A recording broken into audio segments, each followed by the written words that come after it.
In this guide, I'm going to show you how to unlock the Meowscles Wrixel style in Fortnite. This is Aiden from JustBoz, and before we get into this guide, make sure to like the video and subscribe to the channel with all notifications on. It really does help with the channel, and it lets us know that you want more content like this, so we greatly appreciate it. If at any point throughout this guide you did have any questions, just ask them down in the comment section below, and we can help you out further. I'm going to be doing my best to reply to every single comment down there. First things first, obviously make sure you do have Wrixel unlocked from the Chapter 7 Season 4 Override Battle Pass.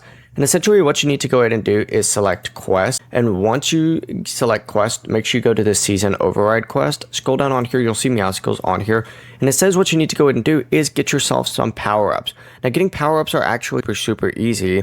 Essentially, you just need to wait for one of the power-ups to spawn in, make your way over there, and get that power-up. And you need to do this 8 different times in order to get the Meowscles Style for Wrixel, and once you do unlock it, you can just go to the locker, select Wrixel, choose Edit Styles, and then of course go ahead and put this one on. The process is as simple as that. Before you do leave, make sure to like the video and subscribe to the channel with all notifications on. It really does help with the channel, and it lets us know that you want more content like this. We'd greatly appreciate it, and if at any point throughout this guide you did have any questions, just ask them down in the comment section below, and we can help you out further. I'm going to be doing my best to reply to every single comment down there. Peace.